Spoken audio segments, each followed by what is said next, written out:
तो हेलो प्यारे दोस्तों, स्वागत करता हूं आपके अपने प्यारे से YouTube channel IK education classes में। दोस्तों, आज के इस वीडियो में हम किन किन टॉपिक पर बात करने वाले हैं, सबसे पहले उन चीज़ों को देख लेते हैं। तो दोस्तों, सबसे पहले एक मेन चीज़ बता देते हैं। आज दोस्तों ये लेक्चर हमारा जो है वो 6वां है। प्यारे साथियों, इसके पहले हमने 5 लेक्चर प्रकाश के परावर्तन एवं अपवर्तन में कर लिया है। यदि आपने दोस्तों उन सभी लेक्चर्स को नहीं देखा है तो प्लीज़ प्लेलिस्ट में जा कर के देख लीजिएगा उन सभी लेक्चर्स को, क्योंकि दोस्तों उन सभी को देखना बहुत ज़रूरी है। क्योंकि दोस्तों इस चैप्टर से जो है एकदम कॉन्सेप्ट कूट कूट कर भरा है और दोस्तों ये सभी जानना आप लोगों के लिए बहुत ही आवश्यक है। तो दोस्तों देखिए, सबसे पहले हम देख लेते हैं किन किन टॉपिक पर आज हम बात करने वाले हैं। सबसे पहले हम देखेंगे समतल दर्पण द्वारा बना प्रतिबिंब, यानी समतल दर्पण द्वारा प्रतिबिंब कैसे बनता है। क्या उत्तल दर्पण की तरह समतल दर्पण में भी बहुत सारी स्थितियां होंगी? तो दोस्तों अभी उनको हम देखेंगे। उसके बाद दूसरा टॉपिक क्या है, गोलीय दर्पण की वक्रता, त्रिज्या तथा फोकस दूरी में संबंध। गोलीय दर्पण की वक्रता, त्रिज्या तथा फोकस दूरी में क्या क्या संबंध होते हैं प्यारे साथियों, उसको हम इसमें दूसरे में देखेंगे। और दोस्तों दर्पण सूत्र देखेंगे। दोस्तों आपको एक बात मैं बताना चाहता हूं कि दर्पण सूत्र का दोस्तों पहले निगमन था, लेकिन प्यारे साथियों वो निगमन जो था वो हमारे सिलेबस से कट गया है, इसलिए हम केवल दर्पण सूत्र को ही देखेंगे, उसको निगमन को नहीं करेंगे। क्योंकि जब दोस्तों वो निगमन कट गया है तो करने से क्या फ़ायदा जब पेपर में आएगा ही नहीं। तो दोस्तों दर्पण सूत्र जो होता है इसकी सहायता से हम क्या करेंगे, न्यूमेरिकल्स को लगाया जाएगा। तो प्यारे साथियों सबसे पहले हम देखते हैं समतल दर्पण द्वारा बना प्रतिबिंब। तो प्यारे साथियों सबसे पहला टॉपिक देखते हैं समतल दर्पण द्वारा बना प्रतिबिंब। अब दोस्तों समतल दर्पण कैसा होता है देखिएगा, समतल दर्पण ये होता है। तो प्यारे साथियों देखिएगा, ये समतल दर्पण, इसके एक तरफ हम क्या कर देंगे, पॉलिश कर देंगे, और ये वाले जो तल है इसको क्या रखेंगे, परावर्तक रखेंगे। अब प्यारे साथियों समतल दर्पण में एक खासियत होती है, ये दोस्तों मान लीजिए क्या है, मुख्य अक्ष है, ये क्या है, मुख्य अक्ष है। अब दोस्तों इस समतल दर्पण में क्या होता है, हम इधर, क्योंकि जो प्रतिबिंब वस्तु होती है वो क्या होती है, हमेशा बाईं तरफ होती है। यदि जितनी दूरी पर, यहाँ से प्यारे साथियों ये क्या है, इसका ध्रुव है, यानी ध्रुव से जितनी दूरी पर हम इधर वस्तु को रखेंगे उतनी ही दूरी पर क्या होगी, हमें प्रतिबिंब इधर प्राप्त होगी। यानी वस्तु की जो दूरी होगी वो क्या होगी, प्रतिबिंब की दूरी के बराबर होगी। तो प्यारे साथियों क्या है, दर्पण से वस्तु जितनी दूरी पर होगी वो क्या होगा, प्रतिबिंब भी क्या होगा, उतनी दूरी पर बनेगा।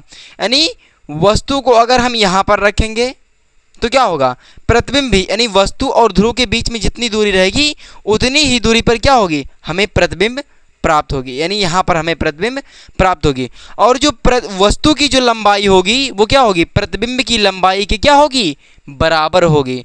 और प्यारे साथियों जो होगा, वो जो समतल दर्पण होता है वो क्या होता है, हमेशा सीधा प्रतिबिंब बनाता है, आभासी प्रतिबिंब बनाता है। तो दोस्तों आप लोगों को समझ में आ गया होगा कि ये जो समतल दर्पण होता है उसके सामने हम जितनी दूरी पर वस्तु को रखेंगे वो उतनी ही दूरी पर क्या होगा, प्रतिबिंब बनाएगा। और दोस्तों क्या है, समतल दर्पण हमेशा क्या होता है, सीधा प्रतिबिंब बनाता है, आभासी प्रतिबिंब बनाता है। और दोस्तों इसकी जो फोकस दूरी होती है वो क्या होती है, अनंत पर होती है। तो दोस्तों क्या लिखेंगे, दर्पण से जितनी दूरी पर क्या होगी, वस्तु रखी जाएगी। तो दोस्तों क्या है, दर्पण से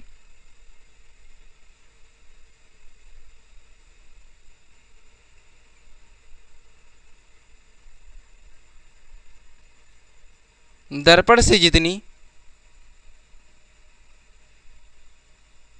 दूरी पर वस्तु रखी होगी, दोस्तों क्या है, दर्पण से जितनी दूरी पर वस्तु, ये क्या है दोस्तों, वस्तु है, दर्पण से जितनी दूरी पर वस्तु रखी होगी उतनी ही दूरी पर क्या होगा, प्रतिबिंब का निर्माण करेगा। तो दोस्तों क्या है, जितनी दूरी पर होगी प्रतिबिंब जो होगा, प्रतिबिंब भी क्या होगा, उतनी ही दूरी पर बनेगा। तो दोस्तों क्या है, दर्पण से जितनी दूरी पर वस्तु रखी होगी तो क्या होगा, दर्पण से उतनी ही दूरी पर, दर्पण से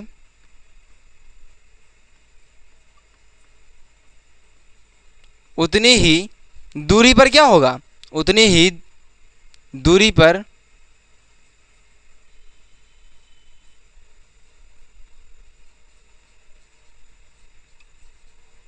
प्रतिबिंब बनेगा। ये दोस्तों गा है।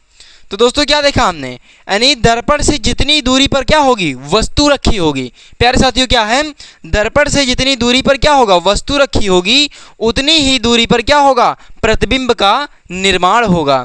और दोस्तों ये तो हो गया पहला टॉपिक इसमें। और दूसरा क्या है, दूसरा है प्रतिबिंब की जो लंबाई होगी, यानी वस्तु की पहले क्या होगी, जो वस्तु की जितनी लंबाई होगी उतनी ही लंबाई क्या होगी, प्रतिबिंब की लंबाई होगी। यानी यहां पर क्या है,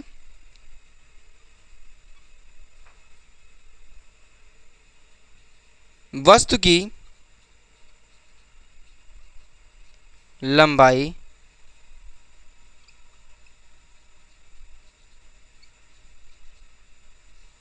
वस्तु की लंबाई प्रतिबिंब की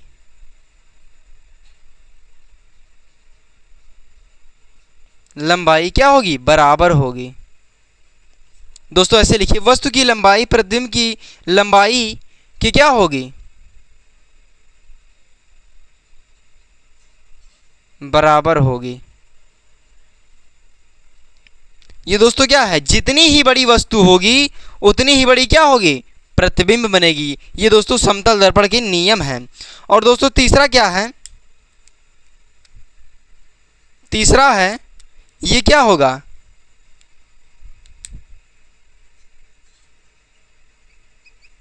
समतल दर्पण, समतल दर्पण जो होता है वो हमेशा क्या होता है, सीधा व आभासी प्रतिबिंब बनाता है। दोस्तों क्या है, सीधा व आभासी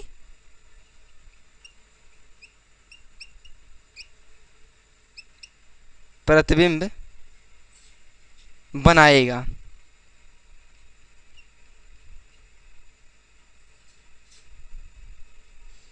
दोस्तों समझ में आ रहा है कि समतल दर्पण जो होगा वो हमेशा क्या होगा, सीधा व आभासी प्रतिबिंब का निर्माण करेगा। तो दोस्तों हमने क्या देखा, जितनी दूरी पर वस्तु होगी उतनी ही दूरी पर क्या होगी, प्रतिबिंब बनेगी। और दोस्तों जो जितनी लंबाई वस्तु की होगी उतनी ही लंबाई क्या होगी, प्रतिबिंब की होगी। और दोस्तों तीसरा हमने देखा, समतल दर्पण जो होता है वो हमेशा क्या होता है, सीधा प्रतिबिंब बनाता है, यानी आभासी प्रतिबिंब का निर्माण करता है। और दोस्तों ये क्या है, अंतिम इसके समतल दर्पण का टॉपिक है, समतल दर्पण की जो फोकस दूरी होती है प्यारे साथियों वो क्या होती है, अनंत होती है। क्या है, समतल दर्पण की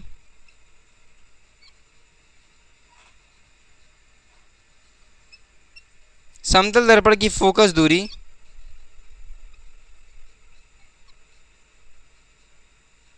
अनंत होती है। क्या होती है प्यारे साथियों, अनंत होती है। यानी इसकी फोकस दूरी क्या होती है, अनंत पर होती है, यानी कहीं भी हो सकती है। दोस्तों अनंत माने एकदम अंत में, अनंत मतलब बहुत दूर। तो दोस्तों क्या है, दर्पण से जितनी दूरी पर क्या होगी, वस्तु रखी होगी। दोस्तों ये देखिए, वस्तु हमने रख दिया, उतनी ही दूरी पर क्या होगा, प्रतिबिंब का निर्माण होगा। ये दोस्तों क्या हुआ, प्रतिबिंब का निर्माण हो गया। दोस्तों अनंत माने इनफाइनाइट। तो दोस्तों अनंत माने क्या होगा, इनफाइनाइट। वस्तु की जो लंबाई होती है वो क्या होगी, प्रतिबिंब की लंबाई की क्या होगी, बराबर होगी। यानी जितनी बड़ी वस्तु होगी उतनी ही बड़ी क्या होगी, प्रतिबिंब बनेगी। और क्या है, समतल दर्पण की जो समतल दर्पण जो होता है हमेशा आभासी व सीधा प्रतिबिंब का निर्माण करता है। और प्यारे साथियों समतल दर्पण की फोकस दूरी जो होगी इनफाइनाइट यानी अनंत होगी। तो दोस्तों अब हम देखते हैं अगला टॉपिक। तो दोस्तों अब हम देखते हैं गोलीय दर्पण की वक्रता त्रिज्या व फोकस दूरी में संबंध। तो दोस्तों गोलीय दर्पण की वक्रता त्रिज्या व फोकस दूरी में संबंध क्या है, देखिए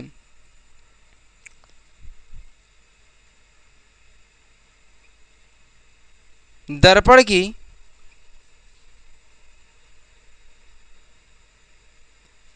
की क्या, ऐसे लिखिए, दर्पण की फोकस दूरी एफ। फोकस दूरी को किससे लिखते हैं दोस्तों? एफ से। क्या है? दर्पण की फोकस दूरी एफ, वक्रता त्रिज्या,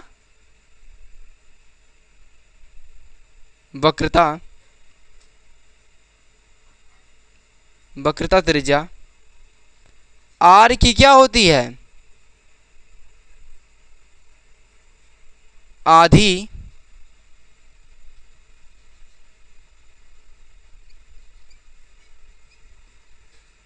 होती है। यानी दर्पण की फोकस दूरी एफ जो होती है प्यारे साथियों, एफ जैसे आपको हम एक चित्र के माध्यम से बता दें, ये एक हमने क्या ले लिया, ये एक अवतल दर्पण ले लिया जिसके उभरे हुए तल पर प्यारे साथियों क्या है? पालिश है। ये इसका क्या होगा? मुख्य अक्ष हो गया या दर्पण का ध्रुव हो गया पी। ये वक्रता त्रिज्या सी हो गया। अब दोस्तों जो सी होता है और जो पी होता है, इसके एकदम सेंटर यानी बीच के क्या होता है? फोकस यानी मुख्य फोकस होता है एफ।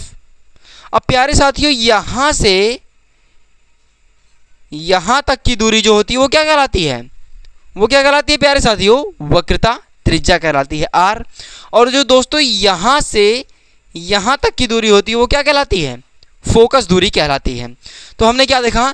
दर्पण की जो फोकस दूरी एफ जो होती है वक्रता त्रिज्या आर की क्या होती है? आधी होती है। तो दोस्तों देखिए ये वाली दूरी बराबर किसके होगी? इतनी दूरी के। यानी जितनी दूरी सी और एफ के बीच में है उतनी ही दूरी प्यारे साथियों कहाँ होगी? सी यानी एफ और पी यानी मुख्य फोकस और ध्रुव के बीच की जितनी दूरी है उतनी ही दूरी दोस्तों यहाँ सी और एफ यानी वक्रता त्रिज्या और मुख्य फोकस के बीच जितनी दूरी है उतनी ही दूरी यहाँ पर होगी। दोस्तों समझ में आ रही होगी आपको कि जो वक्रता त्रिज्या होती है वो क्या होती है? यहाँ पर देखिए दर्पण की जो फोकस दूरी एफ जो है वो वक्रता त्रिज्या आर की कितनी है? आधी होती है। यानी अगर फोकस दूरी यहाँ से यहाँ तक है, देखिए यहाँ से यहाँ तक क्या है? ये वक्रता त्रिज्या है। अब दोस्तों इसी का आधा अगर कर देंगे तो हमें क्या मिल जाएगा? यहाँ पर इधर नहीं दोस्तों, यहाँ पर हमें क्या मिल जाएगा? फोकस दूरी। तो दोस्तों यहाँ पर लिखिएगा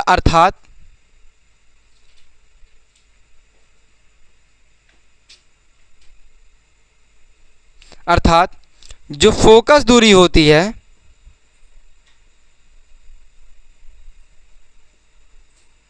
अर्थात फोकस दूरी बराबर क्या होती है?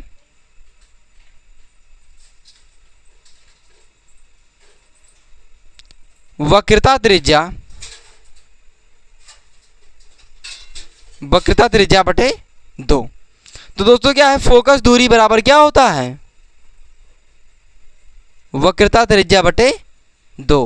यानी जो फोकस दूरी होती है वो वक्रता त्रिज्या की क्या होती है? आधी होती है। अब प्यारे साथियों फोकस दूरी के किससे लिखा जाता है? फोकस दूरी को हम लिखते हैं एफ से और वक्रता त्रिज्या को हम किससे लिखते हैं? आर से। और इसका आधा कर दो। तो दोस्तों ये क्या है? यहाँ पर एफ बराबर क्या हो गया? आर बटे 2। यानी जो फोकस दूरी होती है वो वक्रता त्रिज्या की क्या होती है दोस्तों? आधी होती है। एक बार फिर से देख लेते हैं क्या है? दर्पण की जो फोकस दूरी एफ वक्रता त्रिज्या आर की क्या होती है? आधी होती है। यहाँ पर देखिए यहाँ पर जो वक्रता त्रिज्या है उसकी क्या है? आधी। यहाँ पर क्या है? फोकस दूरी है। दोस्तों आई होप कि आपको समझ में आ रहा होगा बेहतरीन तरीके से। दोस्तों देखिए यहाँ पर यहाँ से और यहाँ तक की दूरी क्या हो गई? वक्रता त्रिज्या हो गई। अब दोस्तों अगर इसी का आधा हम कर देंगे और इधर जो सी और पी यानी एफ और पी के बीच की जो दूरी होगी वो क्या होगी? फोकस दूरी कहलाएगी। यहाँ पर दोस्तों देखिए फोकस दूरी बराबर क्या होगा? वक्रता त्रिज्या बटे 2। अब फोकस दूरी को लिखते हैं हम एफ से और वक्रता त्रिज्या को लिखते हैं आर से। इसका आधा कर दिया। ये दोस्तों हमें गोलीय दर्पण की वक्रता त्रिज्या और फोकस दूरी में संबंध आ गई। अगर दोस्तों ये हमारे पेपर में अगर आ गया तो दोस्तों ये आएगा या तो 2 नंबर में या तो आएगा प्यारे साथियों 4 नंबर में। तो दोस्तों एकदम बेहतरीन तरीके से जैसे हमने बताया है एकदम ऐसे दोस्तों आप लोगों को बहुत अच्छी तरीके से बताना है। दोस्तों कॉपी में सबसे ज़्यादा जरूरी होते प्रॉपर तरीके से लिखना ताकि एग्जामिनर को बहुत अच्छे से समझ में आए। दोस्तों एग्जामिनर को जितना अच्छे से समझ में आएगा उतना ही बढ़िया आपको नंबर मिलेगा। इसलिए दोस्तों हर टॉपिक को एकदम गहराई से जानना बहुत ज़रूरी है। तो प्यारे साथियों अब हम देखते हैं अगला टॉपिक। तो प्यारे साथियों हम देख लेते हैं दर्पण सूत्र क्या होता है? दोस्तों दर्पण सूत्र का इस चैप्टर में बहुत ज़्यादा रोल है, क्योंकि बिना दर्पण सूत्र के एक भी न्यूमेरिकल्स हल नहीं होने वाला है यहाँ। तो दोस्तों दर्पण सूत्र क्या है? देखिए दर्पण सूत्र में है 1/f बराबर 1/v प्लस में 1/u। तो दोस्तों यहाँ पर क्या है 1/f बराबर यानी 1/ फोकस दूरी और 1/ ये क्या है दोस्तों, सबसे पहले हम लिख देते हैं f क्या है। f है दोस्तों फोकस दूरी। f क्या है? फोकस दूरी। v क्या है? b है प्रतिबिंब की दूरी। v क्या है दोस्तों? प्रतिबिंब की दूरी। और u क्या है? वस्तु की दूरी। v क्या है दोस्तों? वस्तु की दूरी। जैसे दोस्तों आपको एक चित्र के माध्यम से हम बता दे रहे हैं फोकस दूरी और वस्तु की दूरी, प्रतिबिंब की दूरी। देखिए जैसे हमने मान लिया एक क्या है अवतल दर्पण है। दोस्तों दर्पण को थोड़ा बड़ा बनाते हैं। देखिए जैसे ये क्या है, ये एक अवतल दर्पण है। अब दोस्तों अवतल दर्पण के ऊपर क्या होता है? उभरे हुए तल पर क्या होती है प्यारे साथियों? पारिश होती है। अब ये मान लिया दर्पण का ध्रुव P है, ये क्या है? मुख्य अक्ष। ये वक्रता केंद्र C, ये मुख्य फोकस F। अब जब प्यारे साथियों मान लीजिए कि हमने वस्तु को कहाँ रखा? वस्तु को मान लीजिए हमने C पर रख दिया। अब दोस्तों यहाँ से जो यहाँ तक की दूरी होगी वो क्या होगी?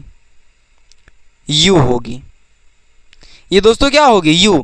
ये मत समझिए कि ये वक्रता त्रिज्या की दूरी है, क्योंकि हमने वस्तु को यहाँ पर रखा है। अब मान लीजिए प्यारे साथियों हमने वस्तु को यहाँ पर नहीं, मान लीजिए हमने वस्तु को यहाँ पर रख दिया, तो हमें वस्तु की दूरी कितना होगी? वस्तु की दूरी।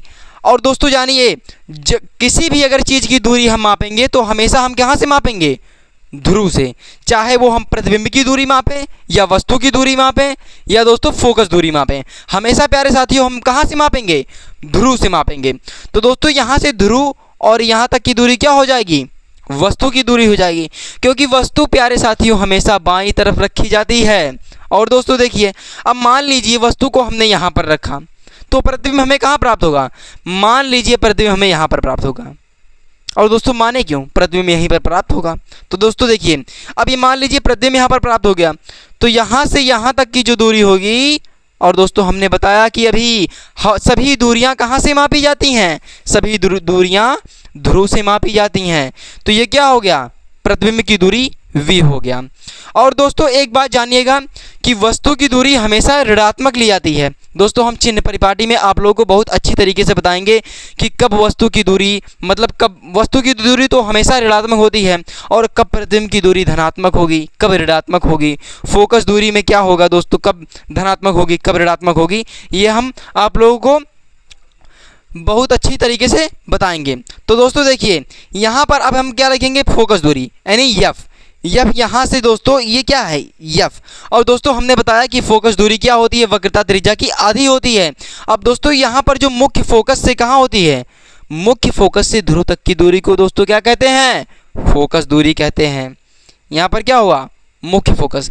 अब दोस्तों यहाँ से जहाँ पर हम वस्तु रखेंगे वहाँ से ध्रुव तक की दूरी क्या होगी? वस्तु की दूरी होगी। और दोस्तों जहाँ पर भी हमें प्रतिबिंब प्राप्त होगा, अब मान लीजिए दोस्तों प्रतिबिंब हमें इधर प्राप्त हो जाता, यानी दर्पण के दोस्तों अगर हम प्रतिबिंब पीछे प्राप्त होता तब दोस्तों हमें वस्तु की दूरी मतलब प्रतिबिंब की दूरी इधर मापनी पड़ती। तब भी दोस्तों हमेशा दूरियां कहाँ से मापी जाती? ध्रुव से मापते हैं हम। चाहे दोस्तों दर्पण के इस तरफ प्रतिबिंब बने चाहे दर्पण के उस तरफ प्रतिबिंब बने, वस्तु हमेशा बाईं तरफ होगी। प्रतिबिंब चाहे दर्पण के पीछे बने चाहे दर्पण के आगे बने, दूरियां दोस्तों हम ध्रुव से मापेंगे।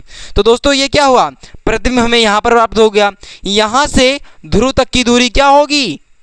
प्रतिबिंब की दूरी होगी, क्योंकि दोस्तों हमने प्रतिबिंब से मापा है। और दोस्तों यहाँ पर मुख्य फोकस से ध्रुव तक की दूरी क्या हो गई? फोकस दूरी हो गई। तो दोस्तों दर्पण सूत्र क्या हुआ? 1/f बराबर 1/v प्लस 1/u। दोस्तों ये क्या है, बहुत ही ज़्यादा मोस्ट इम्पॉर्टेंट फार्मूला है दोस्तों। इसी पर दोस्तों पूरा चैप्टर का क्या है दोस्तों, न्यूमेरिकल्स दोस्तों इसी पर पूरा क्या है, आधारित है। अब दोस्तों ये तो हो गया दर्पण सूत्र में, और दोस्तों एक लेंथ सूत्र है। तो दोस्तों पहले जितना हम बता रहे हैं उतना पहले हमारे साथ पढ़ते पढ़ते जाइए। हम दोस्तों आप लोगों को चैप्टर एंड होते होते सभी चीज़ों को दोस्तों आपके दिमाग में सेट कर देंगे। तो दोस्तों ये क्या है, बहुत ही ज़्यादा इम्पॉर्टेंट है।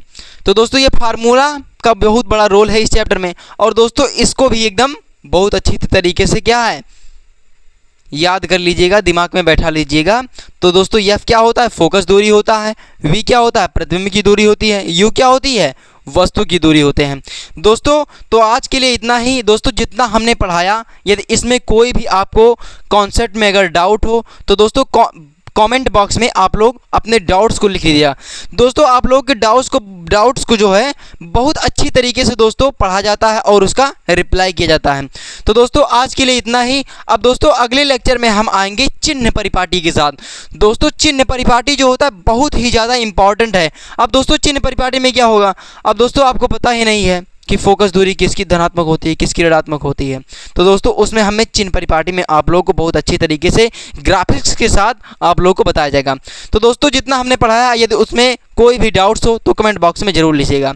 तो दोस्तों आज के लिए इतना ही। अगर वीडियो अच्छा लगा हो तो लाइक, सब्सक्राइब, कमेंट जरूर कीजिएगा।